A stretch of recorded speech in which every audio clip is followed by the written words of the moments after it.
can't get out of this!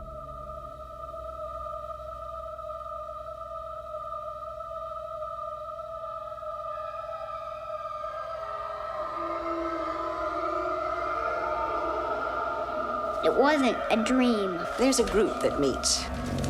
Group? People who've seen the same sort of things you have. Which group of aliens abducted you? Bob, we are not victims. We are participants.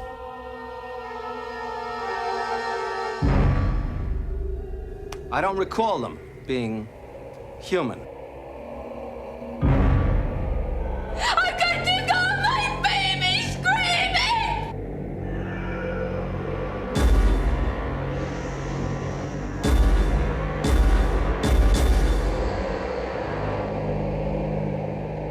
You people, you sit there, you're in for one big surprise.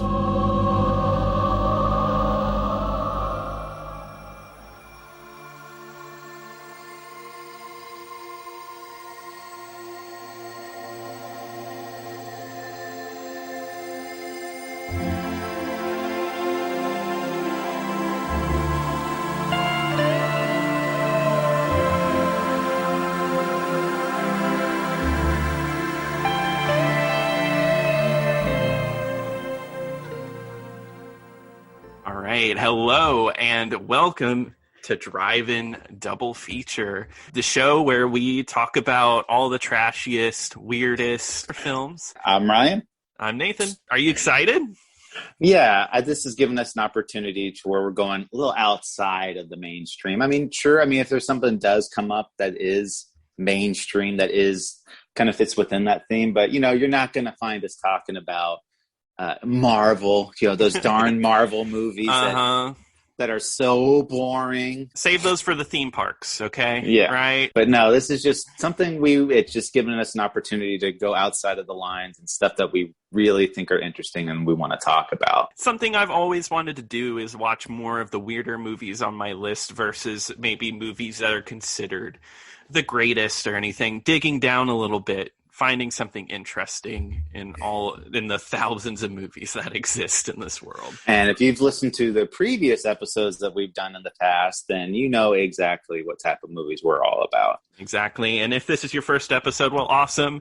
Welcome. And yeah, well, I feel like this is a pretty good introduction also to the kind of stuff that we're getting into. It's the movie Communion from 1989 starring Christopher Walken and directed by Phillippe Mora, who you might know from The Howling 2 and 3, which I wouldn't. Seen. Yeah, but yeah, that's his biggest claim to fame.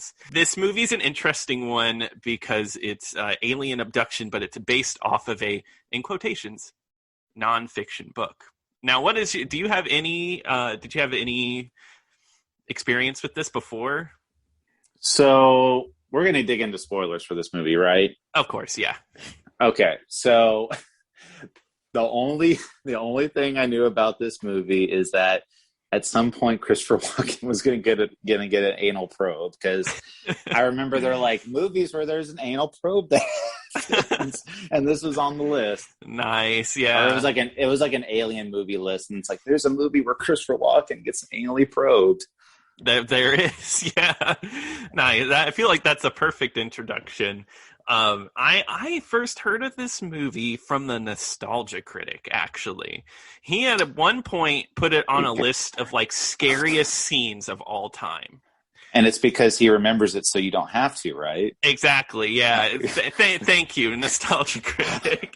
I also make music on the side, and I made an album a few years ago called Victim, which is all based around alien abductions. So this came back up, and the book came up, and I just thought it was, aliens is a topic that really interests me. So it's just been kind of there, and I thought this was the perfect opportunity to sit down and watch it. Yeah. And it's something, all right. Yeah, it is. I can say right off the bat, if you love crazy Christopher Walken movies, this is a movie you need to watch. God, he's like amazing in this movie. He is going at 100 miles per hour, just doing whatever he wants. And you think that, okay, well, maybe and I know you're thinking right off the bat that he's crazy because these aliens abducted him, and now he's this crazy person. Oh, no. He's a crazy person before any alien encounter ever happens in the movie. This dude never acts normal the whole time. I guess the guy who wrote the book was on set and was like, hey, I think you're playing me a little too crazy. And Christopher Walken said, well, if the shoe fits. So Christopher Walken just didn't care. And I'm not saying the guy was never abducted by aliens, but, the author does believe that he was abducted by aliens. He does. And he believes that humans are he's part of this special race of this next evolution of human. It's just a lot of interesting ideas. So yeah, it's interesting for sure. Take it with a grain of salt because this guy is also a fiction writer. He wrote a lot of horror books and stuff like that before this happened. And, who knows? But at the end of the day, it's still an interesting story. Yeah, it definitely goes in it kind of goes in trying to give you really interested in the idea of why is he being abducted, and he doesn't really remember, so he's kind of piecing it all together. So it's a little bit of a mystery in there of what actually happened to him. Yeah, exactly. Because the movie, it is a little slow burn, right? It takes a while to get to what I would think is the best parts of this movie. And I think you know what I mean by the best parts of this movie. It takes its time. It does. But I wouldn't say it ever gets boring. It's not a boring kind of slow burn. Yeah. I mean, we kind of get a little taste that they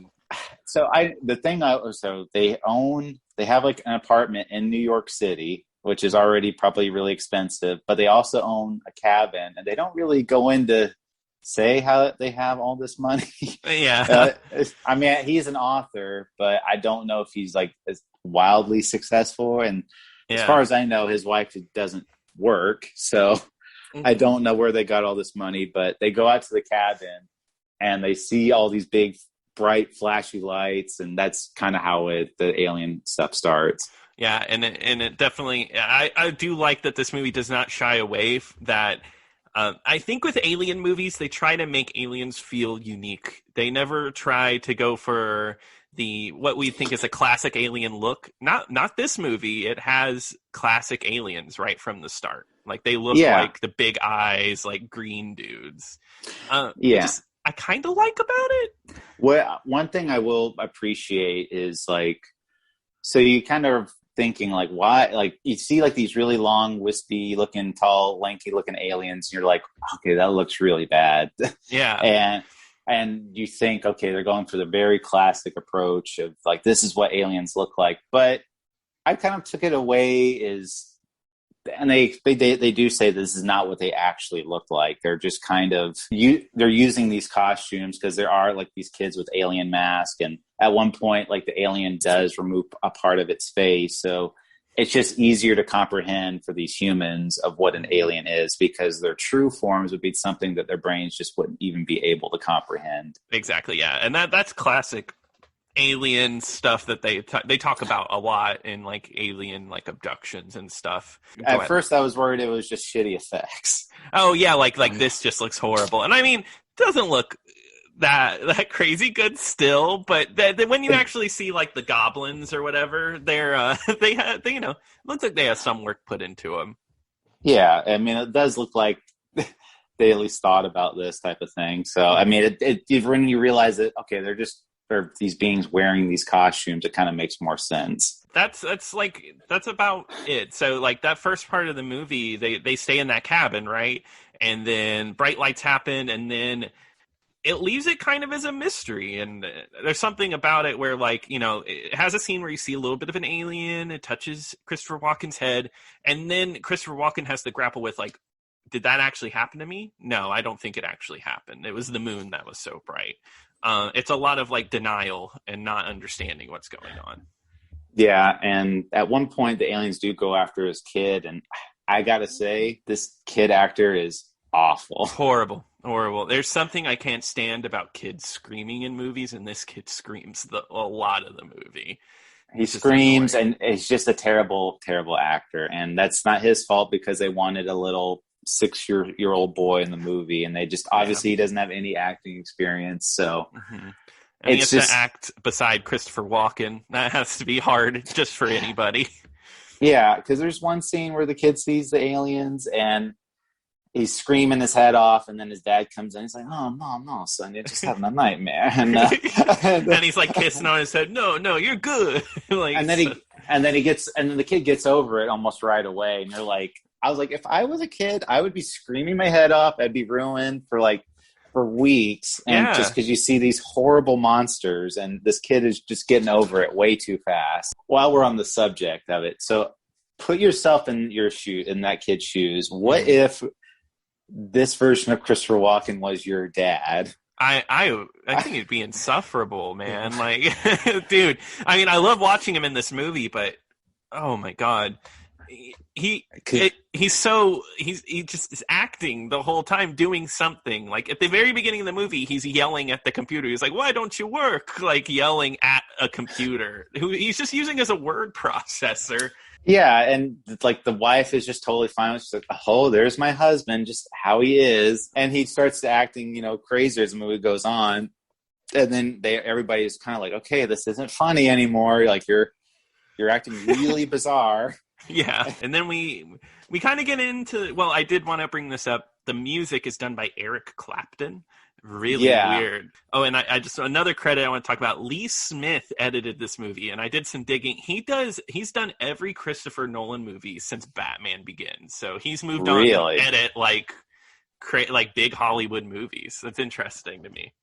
So Christopher Nolan saw this movie. He's like, "I like your style." Yeah. Oh, wow. I saw your work in Communion. You got to work on my Batman movies. Yeah. But, like we said, he's kind of acting like really strange and bizarre. And there's some things I want to like there's just, people just have zero compassion for him too. Cause you can, when you see a guy dealing with stuff like this, my immediate reaction is like, something's obviously going on with you and we need to deal with it. But everyone starts getting really annoyed because, well, there's one where he's taking his son out trick-or-treating, and his son, who's like this little tiny boy, gets scared by this teenage girl that's in a costume, and he thinks he's yelling at "Get away from my son!" And people, if I was a dad and somebody scared my tiny child, I would be pissed too. Yeah, but no, everyone treats him like he's horrible because he's like, "Get the fuck out of here!" Yelling at this. I mean, he's yelling a little hard. His wife just destroys him because she's of like, this. "What?" I know. They go home and she's just like, "What is wrong with you? Why are you acting this way?" I'm like, that was completely justified. I don't care what they say. I was 100% justified. I would have been pissed too. Yeah, but. and the wife character, there's something about her I didn't really like in general because she's very, very unbelieving. Most of the movie, she's just like, you need to see a therapist. You have to, because this isn't real. And then very fast into the movie, she's like, oh, wow. No, you're telling the truth. I'm behind you every step of the way. It was no fight really. Yeah. I mean, because throughout the whole movie, her husband is obviously suffering some type of mental breakdown, and he's acting very erratic, and she's not having any compassion. "Oh, what's wrong? Do we need to go take you to a doctor or whatever?" It's just all very "Get your shit together." You're or "I'm going to leave you." And it's just very, very confrontational to this guy that's having a mental breakdown. Now, there is a point where his breakdown does cross a line. Where he does fire a live gun into their kitchen and almost shoots his wife. So that's a bit much. So okay, at that point, I get it. All right, then maybe we should do something about it now. But I would. It's very it's really bizarre, and eventually they do hypnosis, and that's when she starts believing. But it's very. You realize these encounters were actually very traumatic for him, and it's something he doesn't really want to recall. And I don't know if the aliens were trying to suppress these memories, or if he himself was trying to suppress a lot of these memories. Yeah, exactly. And I guess in the mindset, if this really happened, I'm sure something like that would be crazy traumatic. So I could understand if he was trying to block it all out. Which we do find out, like I said at the beginning, he gets poked and prodded with all these needles. He gets this little chip embedded into the back of his head. And There is an anal probe scene. Yeah, there's an anal probe scene. These scenes with the aliens, when it flashes back, dude, they're nuts. Like I love them. They're foggy. They're very dreamlike. People said they were extremely scary. I was never scared, but it just is a weird feeling, right? Because it's very interestingly shot, I guess. It's so all over the place. Yeah, and when I did laugh though, because when he did get anally probed, like his immediate reaction is like, "I'm going to murder you." Yeah. Kill you. But the thing is, he's not even like that angry though. Like he kind of just takes it. He's just like, "Oh, I'm gonna kill you," as he's getting probed, and like these goblins are surrounding him, almost emotionless in a way, as emotionless as like Christopher Walken can get. Yeah, but no, I agree. I really wasn't scared either, because I mean, it's very childlike, because it's like when he first meets these aliens, they kind of like do these dance moves. I love it. And he's like kind of copying like their dance moves, and he's just laughing like, "Oh yeah, this is great." And it's so bizarre, and that's one thing that's just about this movie. It's just the movie feels like it was made by an alien. It does, yeah. It does. Like an alien trying to be like, "Oh, see, it's kind of fun to be abducted and probed," right? Yeah, I love the little plastic aliens like floating on strings, just like dancing in the background. No, yeah, and that's what I was just gonna say. I mean, there's nothing like extreme. Probably the worst part of the entire movie for me is probably the screenplay. Gotcha. Yeah, because there's so many lines in there. I'm like, I have no idea what they are talking about. Like the little boy, like, "Can I dream Dad's dream?" Or like, and I'm like, what is he talking about? Like, I guess he's trying to say like he's dreaming the same dreams his dad is or something. I don't know, but that's like I said, like everybody just acts so bizarre in there. And I'm like, well, obviously it's the screenplay. That's why they're doing it. Exactly. And that makes complete sense. Like even like the name of this movie, Communion, has a name drop in this. And it's like one of the worst movie title name drops I've ever heard, because I think it just makes no sense. And I don't even think this is a spoiler. At one point, he's dressed up, and his wife's like, "You look like you're going to Sunday Communion." Yeah, and that's where the title comes from. Like, why? Yeah, it's really bizarre. Yeah, I guess we can get into like the climax of it. It's he goes in and he actually decides to confront the aliens. Great scene. And that's why he's dressed up. He decides to dress up, and he brings a video camera so he could tell people, and they're immediately like, "No cameras, no flash photography here." And like a Disney ride. And then the movie, I think, kind of spirals out of control at that point. It does. Watching this is, I don't know. It went in a direction I didn't, because the first sequence where they meet the aliens, it's very dreamlike. It at least tonally all fits together, but I guess we'll get into the spoilers, but Christopher Walken sees himself as a magician. And when I saw this and he was doing magic tricks in the alien, like that part, I was like, what the hell? I had no idea what was going on. I'm trying to piece together what was going on. And the writer of the book was also the writer of the screenplay too. So okay. that explains a lot. So there's like, this is my own experience, man. This is what I'm talking about. Yeah. Cause he also goes there and there's all these little kids there too. And they're like, and they're just hanging out. They're not, well, I don't know. I mean, they're like a little scared, but yeah, and they're all and like one girl's like screaming for her mother, and I'm just thinking like there's this little girl on the set, and her mom, she's just like, I'm in this weird room, and there's all these weird looking monsters, and I don't know where my mom is. Yeah, no, I thought the same thing when I saw that child just staring dead at the goblin, crying her eyes out. I was like, oh my God.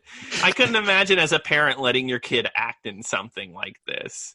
Those stage moms will just let any old alien act with their kids. Yeah, and then Christopher Walken's just dancing around the room, doing whatever. He does dance. Christopher Walken dances in this one. Which he's really good. He is a professional dancer. He is. So the ending, I definitely want to talk about the ending. What was that? I mean, the hell if I know. I- can you refresh me on the direct ending, actually? The direct ending was they were talking about like this weird like they were kind of talking about like the evolution of it. And Oh, yes, when they're in the art museum. Yeah, Yeah. I kind of mentally checked out at that point. I honestly did, because it almost like breaks down in this like, oh, I know it seems like this was like buffoonery. We were doing something crazy, but can you talk to us like you actually believe in what you did? Like this is a documentary or something?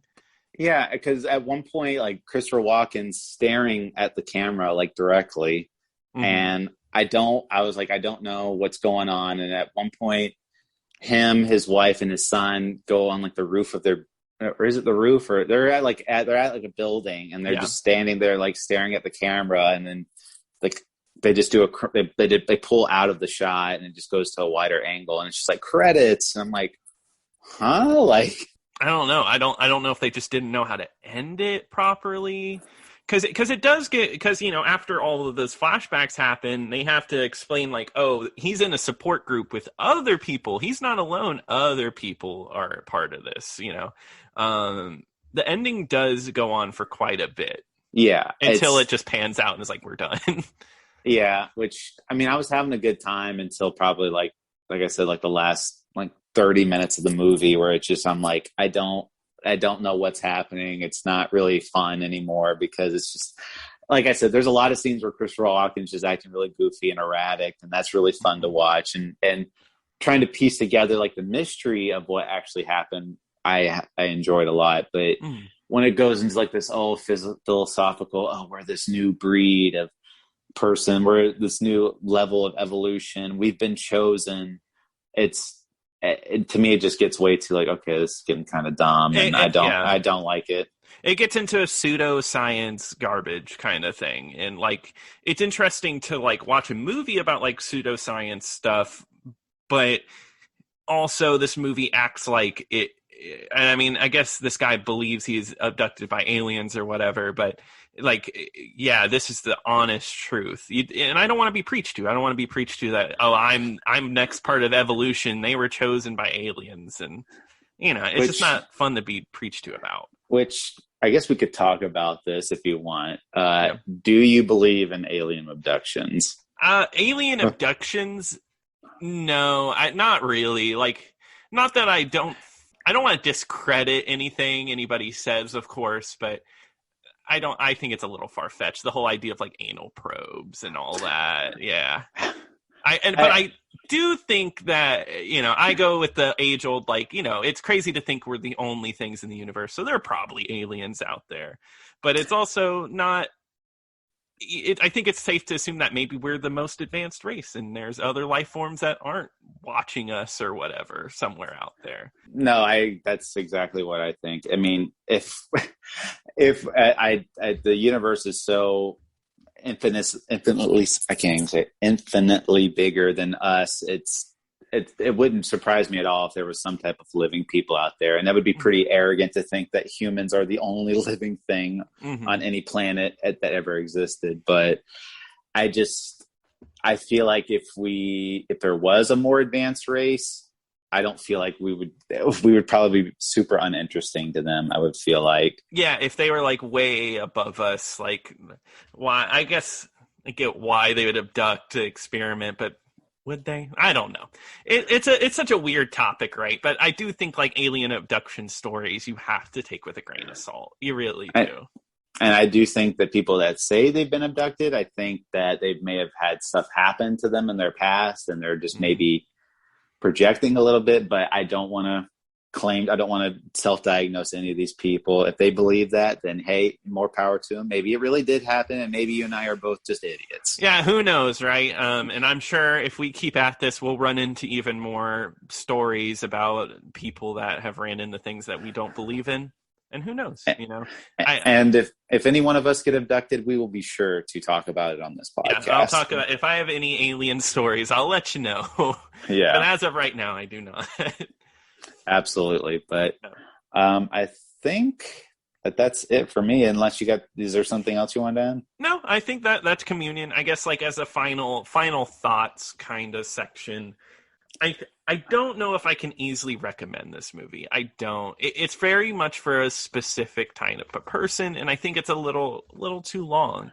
Maybe watch those scenes specifically where Christopher Walken goes to the aliens, and you'll get the experience of the whole movie. And I do wonder because I don't know. I haven't seen every Christopher Walken movie, but usually when people have like their own impression of Christopher Walken, it seems like this is something that might be like they're referencing. That's like, I don't know. I mean, I know he's done other movies where he's acted like that in the past, but I'm just trying to think if there's anything before this that predates that, where he's just like this erratic guy. And, I know he's acted like an unstable character before this and like Deer Hunter and things like that, but none where he's like this wacky guy. No, not like this. Yeah, no, I've always thought like the impressions of Christopher Walken where he's like super wacky weren't ever warranted. Maybe not until I saw this, right? That's immediately what I thought. I was like, I wonder if people are like, whoever started impersonating him saw something like this, and they're like, that's where they got it from. Because if so, I totally picture that. But he's definitely an actor who kind of maybe fell a little bit into his own tropes, kind of like, let's say, Nicolas Cage, where I feel like a lot of people made fun of him and there were tropes, and then maybe plays into him a little bit. And I mean, we're Nick Cage supporters here. Don't get me wrong. I love Nick Cage.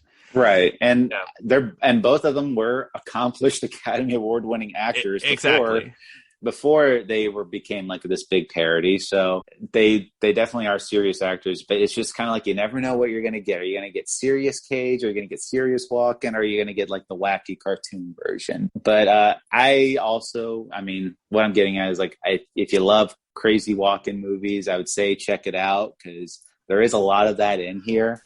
As a whole, I don't think I could recommend it to anybody, just because the payoff for it is ultimately pretty unsatisfying, and it's not really one where you're like, oh yeah, that was real sad. I really got to watch that again and see what I missed the last time. It's just kind of like, I was kind of hoping for something a lot more in the end. If you guys want to check out Communion, it's also available for free on Tubi. Please go out, if you do want to watch it and follow along with the episode, please watch it. But next time we will be talking about 1989's Wired, which is the story of John Belushi. And this movie is very hard to come across because it's never been released on DVD for reasons that we will get into. The full version is available on YouTube. I would say go watch it right away because it was uploaded last year. So who's to say it might get taken down at some point? So go out and watch it if you want to watch before the episode airs. Anyway, I'm Ryan. I'm Nathan. We'll see y'all next time. See you next time.